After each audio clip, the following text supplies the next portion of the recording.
tardes, bienvenidos a todos al espacio de revisión de los recintos de medicina interna de la Universidad Nacional.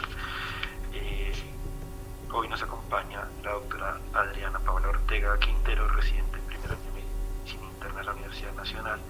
La doctora Adriana es médica general de la Universidad Industrial de Santander y nos va a ilustrar con un tema bastante interesante. Bienvenida, doctora Adriana.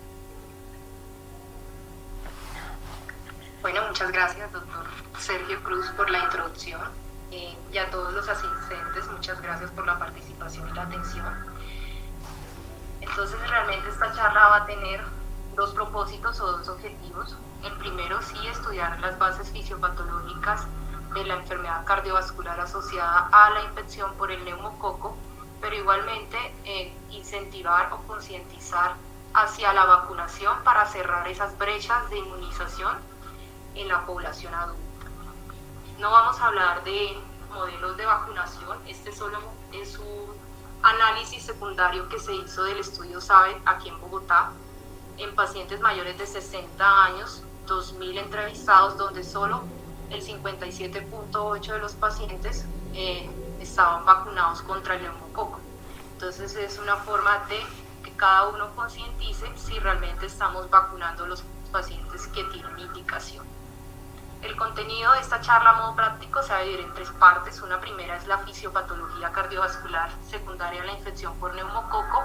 En una segunda parte, la relación entre esta infección y los desenlaces cardiovasculares. Y una última parte en sí, dianas terapéuticas, en este caso preventivas como la vacunación contra el neumococo, tendría implicaciones en la modificación de estos desenlaces cardiovasculares. Indudablemente, pues tenemos que la enfermedad cardiovascular es la principal causa de mortalidad en el mundo y esto no va a cambiar.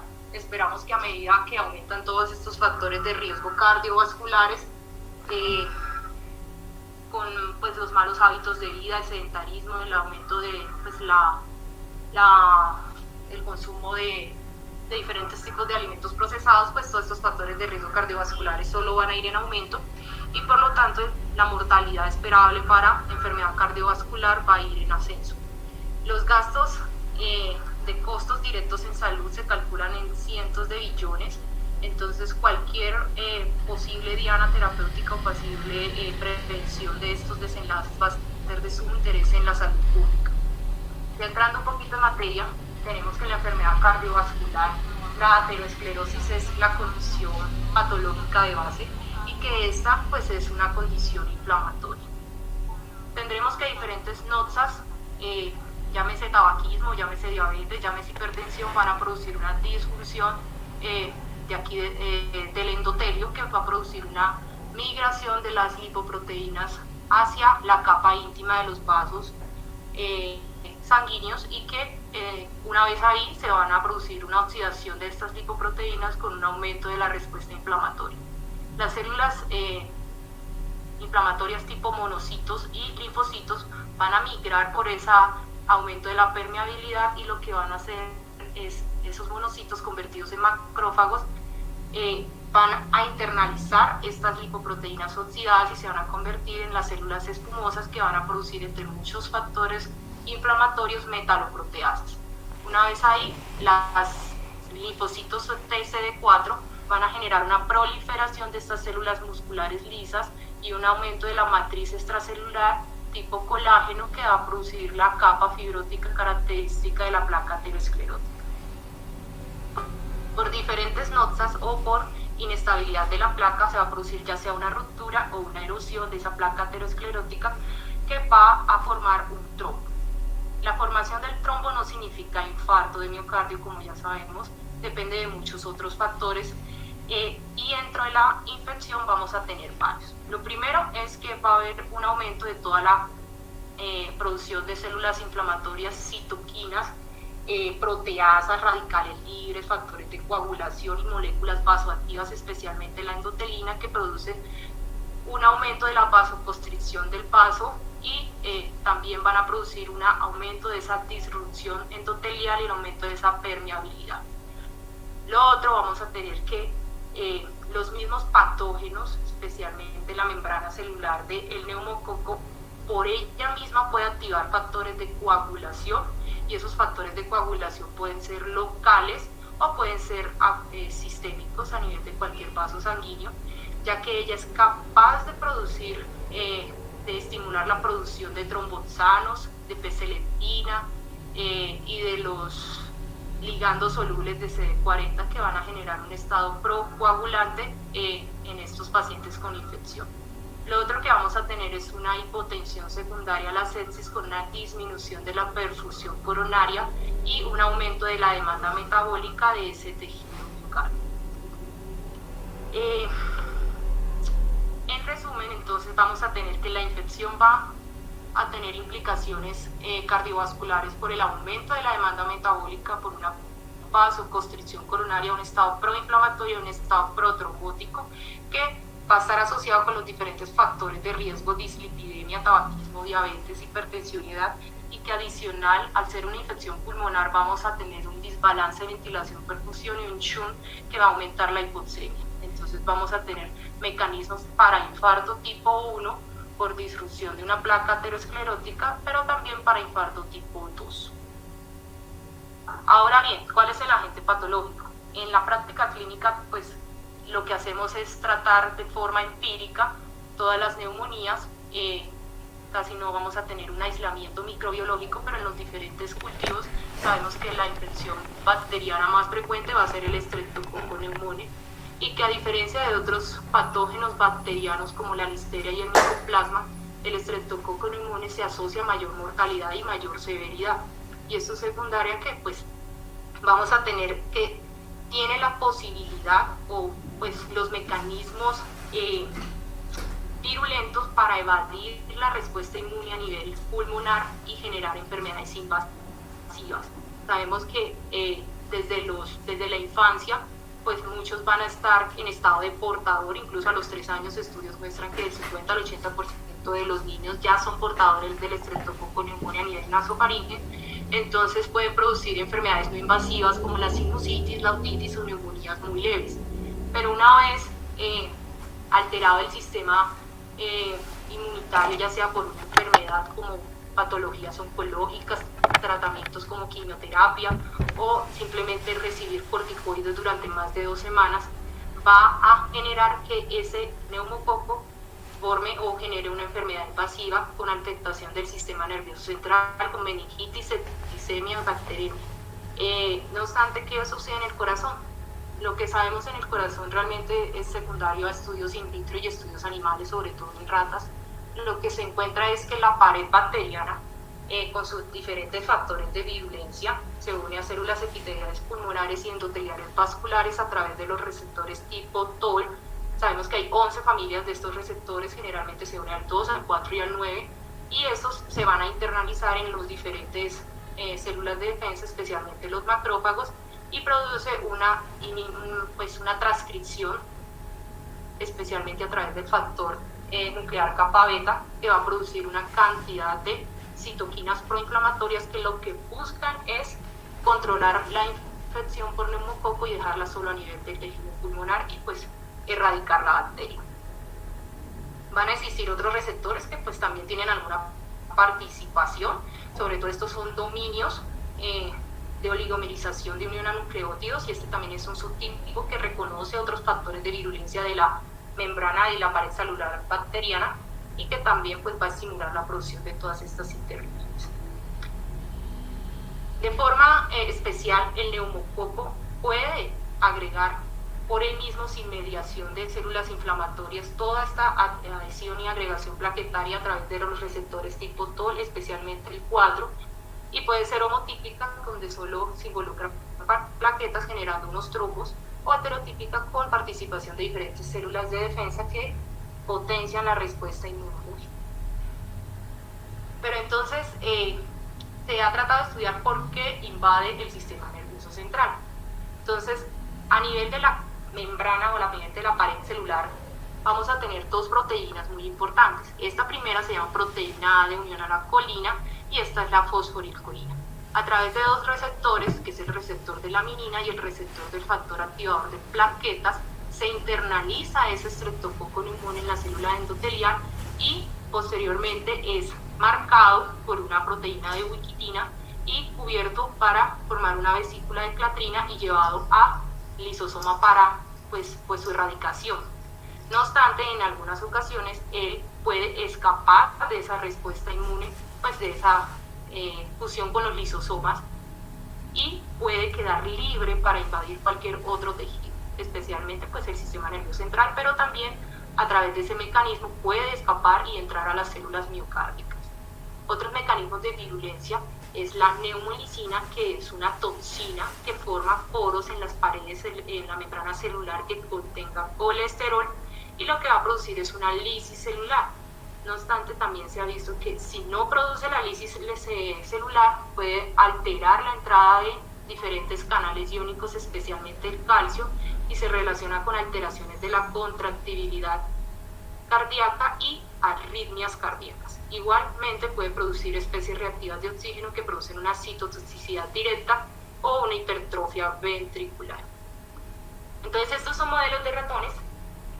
A estos ratones lo que se hizo fue inocularlos con el estreptococo neumoniae. Lo que se ve es cómo ellos son capaces de replicarse a nivel del tejido de miocardio, y que produce una apoptosis y una necroapoptosis que es pues ligada a las células vasculares.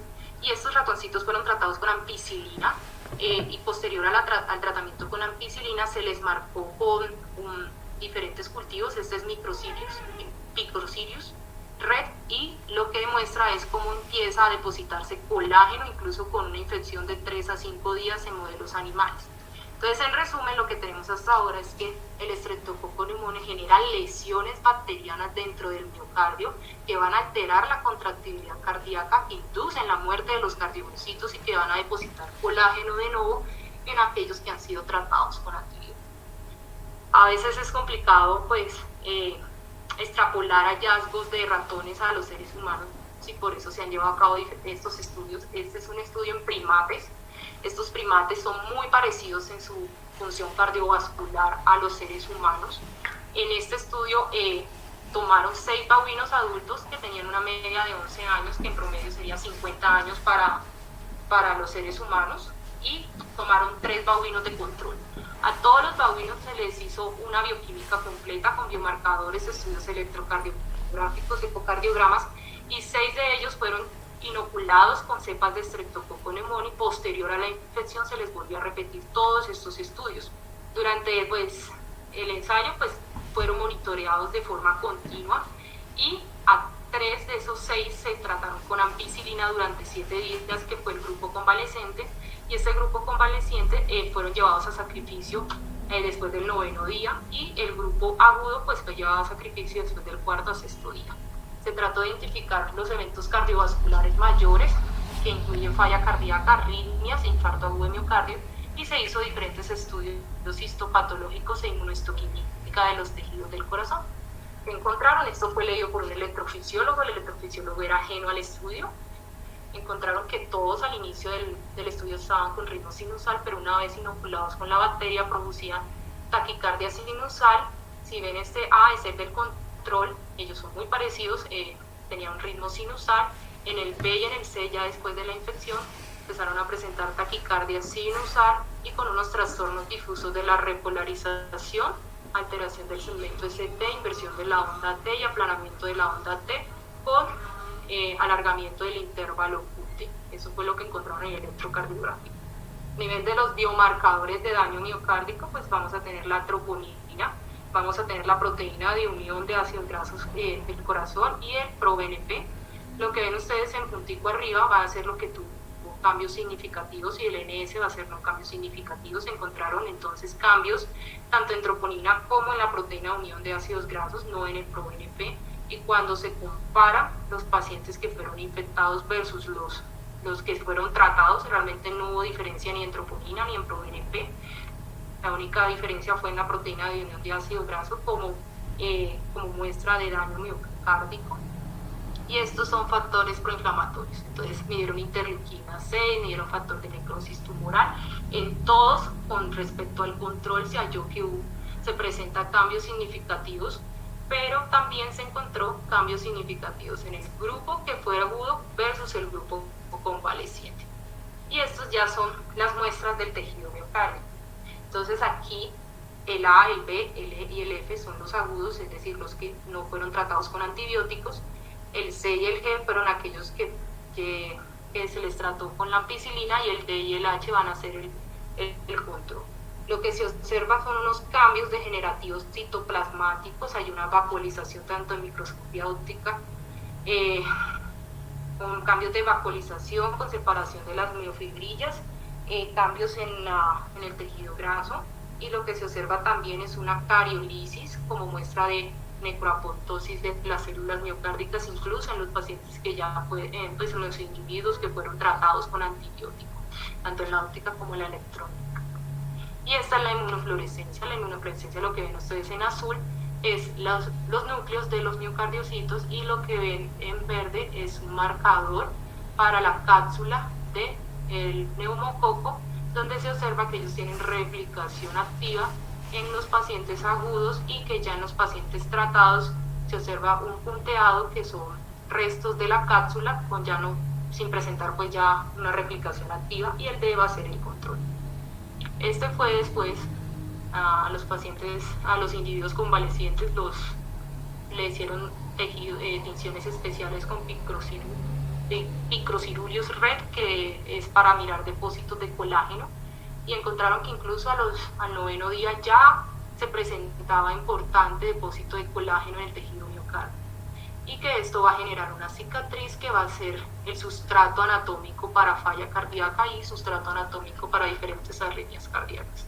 Entonces, ¿qué tenemos hasta el momento? Que sí se produce una cardiotoxicidad aguda y una probable cardiotoxicidad crónica, que el estreptococo neumonía es capaz de invadir el corazón y producir una injuria cardíaca severa, incluso en los pacientes ya tratados con antibióticos, y que va a producir una inflamación y una cicatriz en ese tejido miocárdico. Estos estudios tienen muchas críticas, obviamente. Primero, pues la poca participación, muy pocos individuos en el estudio, que es un estudio a corto plazo, solo cae 12, 14 días, pero pues nos da algo de luces para entender los eventos cardiovasculares que se pueden producir durante y después de una infección por neumonía. Entonces, en resumen, tenemos que va a producir una inestabilidad de la placa ateroma, que puede explicar los diferentes infartos de forma aguda, que va a producir unas microlesiones cardíacas y una cicatriz cardíaca secundaria a la proliferación de miofibroblastos, y que pueden ser la base de la falla cardíaca. En la segunda parte, pues vamos a mirar la relación entre la neumonía y los diferentes desenlaces cardiovasculares. Lo que tenemos es que la mortalidad sigue siendo muy alta, hasta un 20% de mortalidad en neumonías severas, y aquí es donde pues salen varias hipótesis. ¿Será que algunos eventos cardiovasculares juegan un rol tanto en la hospitalización como el egreso de estos pacientes? Y entonces se empiezan a ver unos estudios que en realidad son observacionales y de cohortes y de casos y controles. No es nuevo, la primera descripción se hizo en los años 30, donde la isquemia cardíaca se reportó hasta en el 22% de los casos de pacientes con neumonía bacteriana, y posteriormente en esta publicación del New England en el 2004 nos dio varias luces importantes. Primero, se estableció ellos establecieron que crónico o las complicaciones crónicas eran a los 3 meses, de forma arbitraria. Entonces, cogieron pacientes que tenían infección aguda y se dieron cuenta que tenían mayor riesgo de infarto y de stroke de primera vez, y también como recurrencia tras la infección aguda. Y adicional a eso, hicieron estudios con los pacientes vacunados y se dieron cuenta que los que tenían vacunación no tenían el mismo riesgo de desarrollar estos desenlaces cardiovasculares, y por lo tanto se comprobó una seguridad de las vacunas. Entonces aquí tenemos 2 ítems: 1, la cronicidad, y 2, la seguridad de las vacunas. Me han salido pues diferentes estudios, ustedes van a encontrar muchos. Realmente pues tanto la neumonía como los desenlaces cardiovasculares son multifactoriales. Encontrar una asociación única entre un factor de exposición y un desenlace es muy complicado, pero en términos generales ha sido coherente los diferentes estudios para esta asociación. Este fue una cohorte de veteranos de Estados Unidos. Ellos fueron hospitalizados por neumonía y los clasificaron según la severidad por PCI. Se evaluó pacientes que tuvieran infarto tanto en el ingreso como durante el seguimiento, y se definió infarto como tener un delta de biomarcadores más uno de los siguientes: síntomas atípicos, cambios en electrocardiográficos o intervención coronaria, o que esos pacientes presentaran hallazgos patológicos de infarto ya en necrosis. Se evaluó igualmente la mortalidad a los 30 días y se definió falla terapéutica como cualquier paciente que presentara deterioro respiratorio, necesidad de UCI o inestabilidad hemodinámica. Entonces tenemos que de los 500 pacientes de esa cohorte que presentaron neumonía con criterios de hospitalización, 86 pacientes tuvieron neumonías severas clasificadas por PCI, y que de estos presentaron infarto agudo de miocardio el 15%. De los pacientes que no tuvieron neumonía severa al ingreso, pero que posteriormente presentaron falla terapéutica, que fueron 65 pacientes, de estos 20% presentaron infarto agudo de miocardio. Estas cifras son altas si ustedes las comparan con los pacientes que tienen neumonías que no son severas. Esta es la gráfica que compara el PCI con el riesgo de infarto, que va aumentando a medida que el score de PCI va siendo mayor. Y su análisis que hacen de este estudio es que los pacientes que presentaron infarto no cursaron con dolor torácico, sino que se presentaron con disnea y con alteración del estado de conciencia. Entonces, críticas al estudio, pues sí hay varias. Primero, pues es un grupo de adultos mayores, hombres con factores de riesgo cardiovascular y que probablemente tienen muchos factores confusores. Este ya fue una publicación en el 2012, este fue de la American Heart Association. Lo que hicieron es caracterizar qué eventos cardiovasculares presentaban los pacientes que tenían neumonía, y los clasificaron dependiendo si el paciente estaba de forma intrahospitalaria o el paciente estaba extrahospitalario.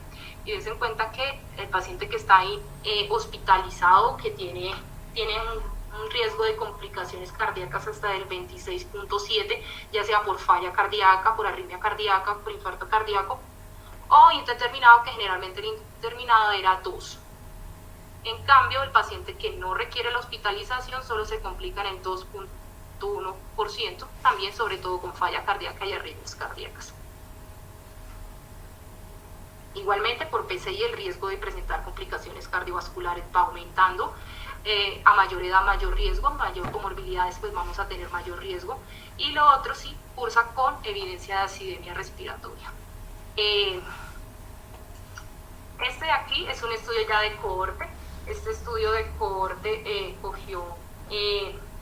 trató de determinar si la hospitalización por neumonía se asocia a mayor riesgo de eventos cardiovasculares tanto a corto como a largo plazo. Esta cohorte se siguió durante 10 años, fue la cohorte cardiovascular Health Study.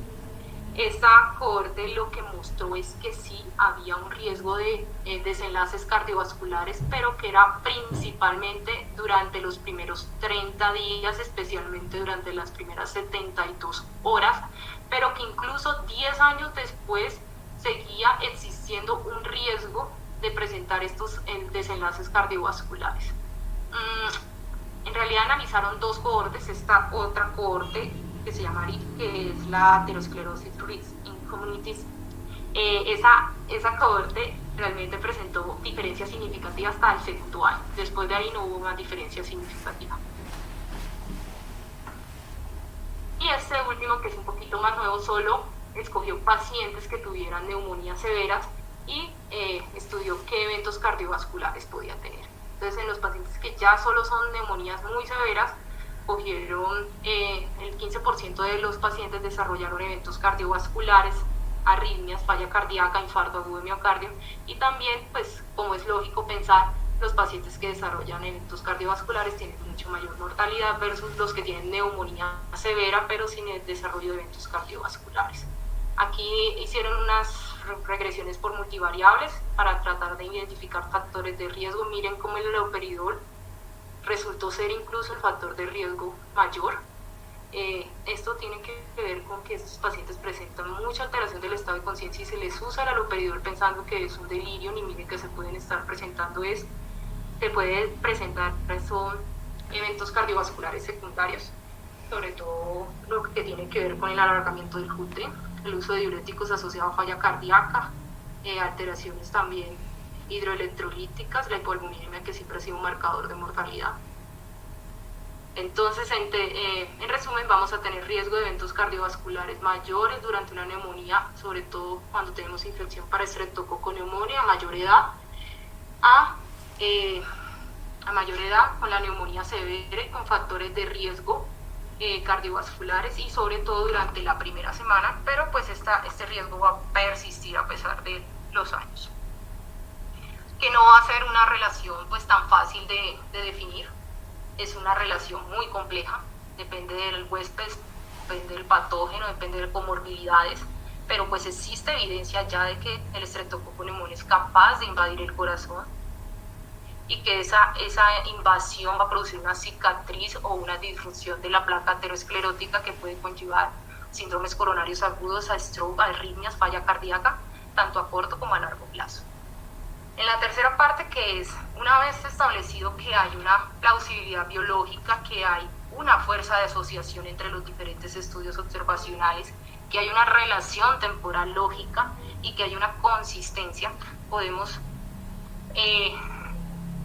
interpretar o tratar de considerar que medidas terapéuticas o preventivas podrían, en cierto caso, cambiar el curso de estos desenlaces cardiovasculares. Sin embargo, pues plausibilidad biológica no siempre es igual a diferencias clínicas significativas, y en esto pues tenemos tenemos estudios de todo tipo. Entonces hay estudios que todos son cohortes, todos son casos sin controles, aquí no hay ensayos clínicos aleatorizados con base a los dilemas éticos. Hay estudios que les ha ido tan bien como disminución de eventos cardiovasculares hasta el 50 y el 60% de los casos cuando comparan las diferentes cohortes. Hay otros que les ha ido muy bien en diferentes eventos cardiovasculares, llámese infarto, llámese stroke, llámese mortalidad cardiovascular o mortalidad por todas las causas, incluso neumonía. Ustedes saben que eso está muy discutido, si realmente disminuye la neumonía o si solo es la infección invasiva del neumococo. Y hay otros que pues definitivamente han dicho que fallan en prevenir eventos cardiovasculares, tanto infarto, pero junto con la vacuna de la influenza, como solo, también han dicho que no sirve. Sin embargo, usted sabe que a diferencia del neumococo, la influenza sí produce una miocarditis viral, pues ahí pues es tema aparte. Este estudio realmente nos dañó el corazón, es el CAPAMIS. Ese fue un estudio con una participación importante de más de 27,000 individuos. Ellos fueron, si ustedes se dan cuenta, solo fueron vacunados el 34%, es decir, es muy heterogéneo esos estudios y es muy difícil pues realmente decir que no tengan sesgos, pero cogieron pacientes que eran mayores de 60 años y al año hicieron una publicación. La publicación al año no encontró diferencias significativas entre las dos poblaciones. Para infarto agudo de miocardio sí encontró una disminución del 35% del riesgo de stroke en la población que fue vacunada. Sin embargo, ellos hicieron una segunda publicación a los 3 años, donde ya se pierde esta disminución del riesgo de stroke. Entonces, pues nada, quedamos aburridos. Pero pues han surgido nuevos ensayos, nuevos estudios, pues como tal.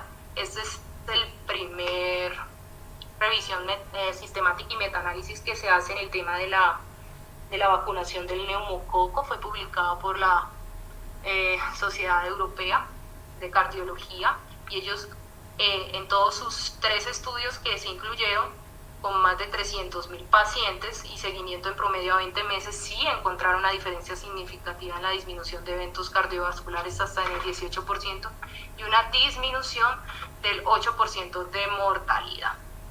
Ellos encontraron diferencia tanto para stroke como para infarto agudo de miocardio.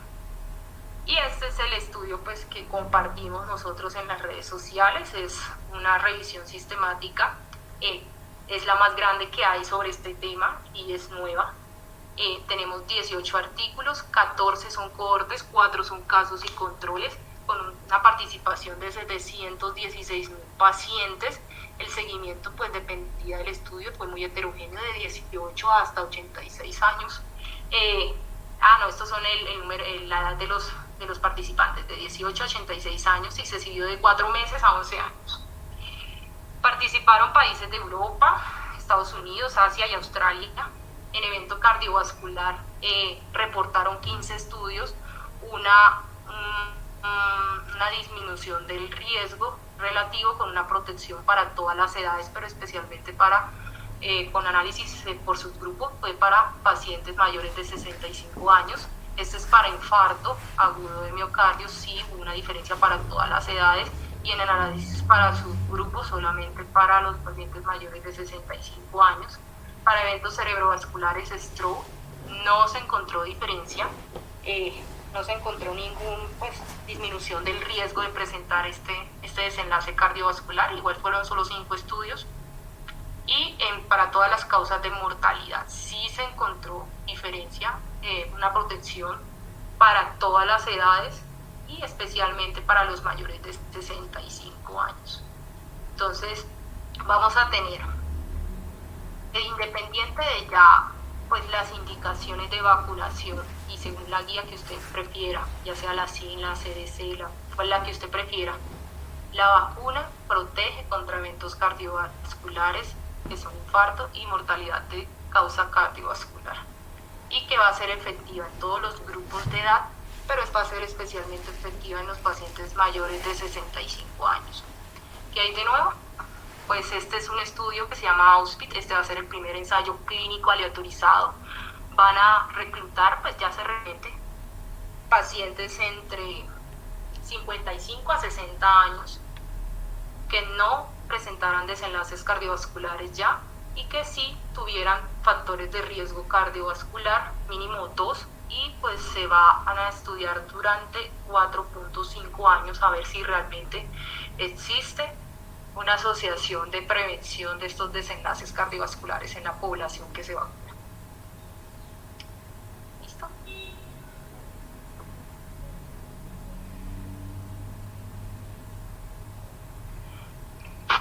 Listo, Adriana, muchas gracias por tan excelente revisión. Puedes apagar un momentico el micrófono mientras hacemos las preguntas y ya lo prendes nuevamente, por favor, para evitar el retorno. Tenemos la siguiente pregunta del doctor Sergio Velasco, es ¿qué conocemos o si conoces efectos similares con otros modelos de infección inmunoprevenibles, como por ejemplo influenza? ¿Qué nos puedes decir al respecto?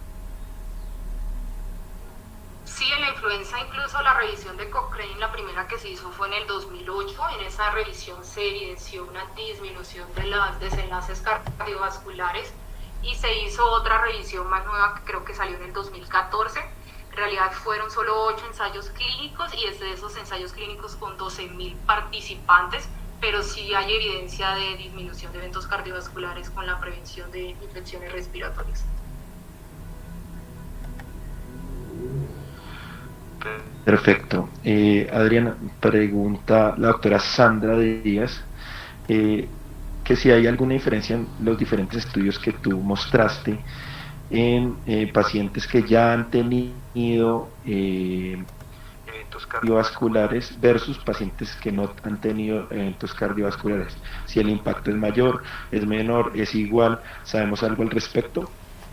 Sabemos que tienen mayor riesgo de presentar eventos cardiovasculares, pero como han sido poblaciones muy heterogéneas, cuando miran los casos de cohorte realmente no se ha establecido que la prevención sea mejor en ellos. Se sabe que sí tienen un aumento mayor de presentar cualquier evento cardiovascular, porque es toda la enfermedad aterosclerótica, y que dentro de todos los pacientes que van a presentar pues neumonía hospitalizado, el que tenga ya eventos cardiovasculares, incluso solo factores de riesgo cardiovasculares, tiene mayor riesgo de desarrollar cualquier evento. Perfecto, Adriana. Nuevamente te agradecemos por tan completa revisión. Es muy interesante el tema en esta semana que ha salido tanta información con respecto a la cardiología en el Congreso Europeo y vemos cómo la vacunación tiene un impacto importante en nuestros pacientes y es fundamental pues recalcar ese mensaje para la casa que tú dices que hay que vacunar más, ese porcentaje tan bajo que se vacuna a nuestros pacientes, creo que cercano al 50% en una de las diapositivas que mostré.